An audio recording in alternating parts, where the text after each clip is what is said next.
Hey everyone, Sarah Pacaro. Today we're going to be talking about childhood adversity, childhood emotional neglect, and the role that your childhood plays in your adult life, and the role that you now play as an adult because of this past, because of your childhood, because of your upbringing, what it has to do with these love languages and the person that you are now as an adult. And maybe you find that as an adult now you are in relationships, but they're not healthy relationships. They're not really fulfilling, satisfying relationships. So, what on earth does your childhood have to do with these adult relationships that you are now and these love languages? Well, we're going to get into that today. Remember to like, share, comment, subscribe, all the things to this video if you find value and content out of it as we dive into different love styles, five specifically, and what it has to do with your childhood and your adult life today. So, obviously, there's a lot of conscious effort and choice on our part in becoming the person that we strive to becoming the adult, the person that we are today. And it is without a doubt that our childhood shape us to a certain extent, right? Of course, experiences that we have as an adult have an impact on who we are, who we choose to be around, the career path that we choose, all of those things. But the way that we react to specific and certain situations as an adult, the way that we express our behavioral patterns, our likes, our dislikes, are all things that are formed starting at a very, very young age. Often, when we first begin to learn how to make sense of this world that we live in, this environment that we're in, and we're going to get into that today, the five different love languages or patterns or different characteristics and traits that you may have in your roles and relationships as today. So, the first one we'll talk about is the pleaser. If you are a pleaser as an adult, chances are you grew up in a home with a very overly protective, very angry, or very critical, negative parent. As children, pleasers tend to do everything they can to be good and to be on their best behavior, as to not provoke a negative response from their parent. Pleaser children don't receive comfort, and instead they spend their time and energy giving comfort to the reactive parent instead of receiving it. So they become givers and pleasers as adults and even as children, but they get really, really uncomfortable with conflict. They're conflict avoidant. They don't like disagreements and they're often giving in. They find that they're always giving in. They find that they feel like they're a doormat and they're getting walked all over, or they make up for these disagreements really, really quickly. They usually are people who have a hard time setting boundaries, hard time saying no, and because they want to minimize conflict, they may not be truthful all the time. They may lie to avoid difficult confrontations, lie to avoid any kind of argument or disagreement. So, as pleaser children grow into adulthood, they learn the moods of others around them. They walk into a room and they're constantly scanning, okay, what kind of mood environment this is, because they feel that it is their job to make sure that everyone's happy, everyone's content, everyone's calm. Pleasers feel really, really stressed when they are continuously letting someone down, and they can have a breakdown in a relationship and run or break up. Anytime there's a disagreement, they will flee. There's a fight, flight, freeze, or fawn. So these people pleasers, these pleasers are constantly in a state of fawn, people pleasing fixers. But if that doesn't work, then they will flee and they will leave the relationship, and they will, cause a reason for the relationship to end to get out of having to have that experience. So pleasers will often spread themselves thin because they're saying yes to everything. They're people who are takers, right? This person says, "Can you do this for me?" And they will take it on. They will say, "Yeah, sure, of course, I'd be happy to," even when it's not realistic, when it doesn't work for them. Instead of forming healthy boundaries for themselves and building a strong, independent sense of self, they focus more on the needs and the desires of others. They were groomed to do this in childhood, and now they're still doing it as an adult. In order for pleasers to cultivate and have and establish stable relationships, they have to learn to be honest about their own feelings, but oftentimes as adults, they don't even know what they feel, and they numb. They numb or avoid feeling what they're feeling. They get the sense of, like, I know I just brush everything under the rug, but I don't know why and I don't know how to stop. They are they get stuck in this rut and they have to do this rather than they what they should be doing or what's expected of them. They get into this looping cycle, this pleasing cycles, pleasing others instead of themselves. They find it really difficult to put themselves first. So the second role from childhood that leads to adulthood is this victim role. This is a person, I imagine that you know them, or maybe you are stuck in that role yourself. The victim often grows up in a very crazy, chaotic home. Victims learn to be compliant. They learn to be compliant in order to survive by putting less attention on themselves, so much so that they can kind of fly underneath the radar. To deal with angry, aggressive, violent parents, maybe it's, verbal abuse, maybe it's, unfortunately, sometimes it leads to physical abuse. The children who grow up and become victims as an adult, you learn at a very young age to be quiet, to hide. And because they learn that, being fully present as an adult is really, really difficult for them. Victim children often build this imaginary world. And in this imaginary world, their heads are just able to kind of release the pressure. When they go into this imaginary world as a child, they do so that they can cope with the dangers that they're facing on a daily basis. So this imaginary world that they go into feels like their safe place, because in their real world, their outside world, they don't have a safe place. The problem is when they get stuck in this as an adult, victims have very, very low self esteem, and they tend to struggle with anxiety and struggle with depression. And they may end up marrying or getting into relationships with controlling people, with narcissists, people who mirror the same behaviors that they dealt with in their childhood home environment. So it's often said you marry one of your parents, right?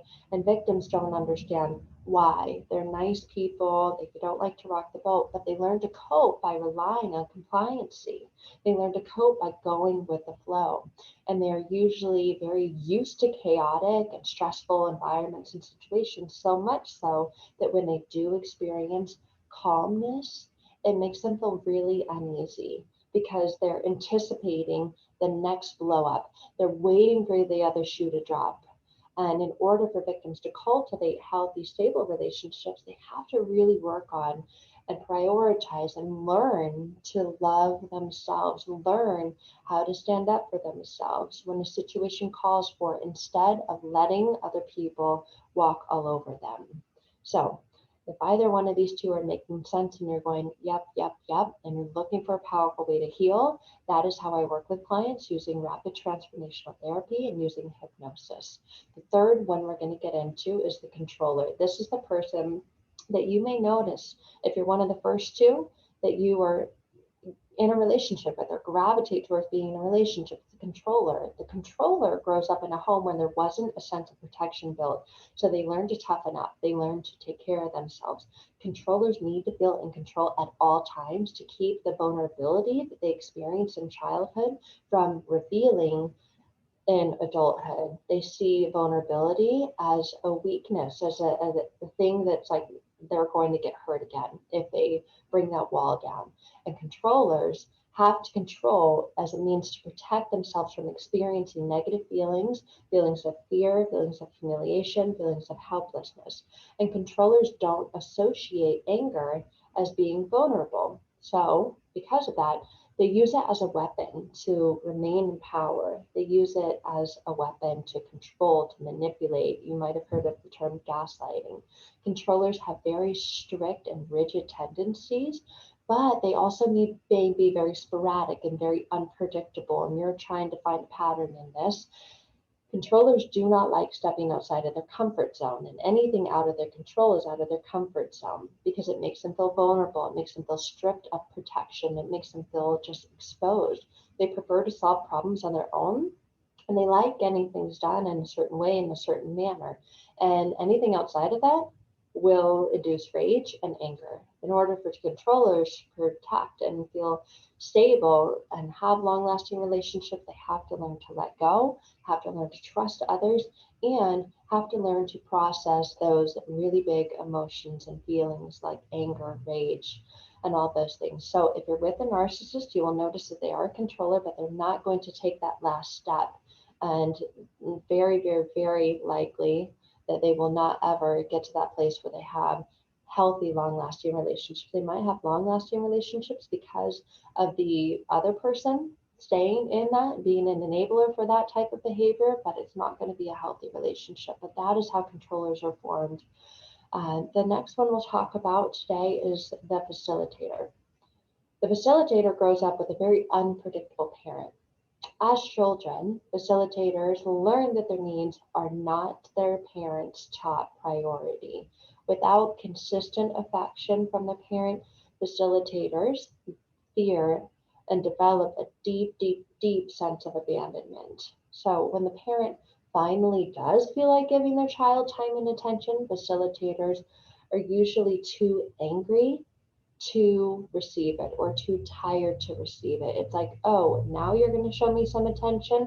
No, I don't think so. So, as a facilitator, as a child, when they enter into adulthood, they try to find the consistent love that they were deprived of as a child. And facilitators have a tendency to idealize new relationships, to put new relationships up on the pedestal. But once they feel let down, once they feel disappointed, they grow really, really doubtful and they grow bitter and angry.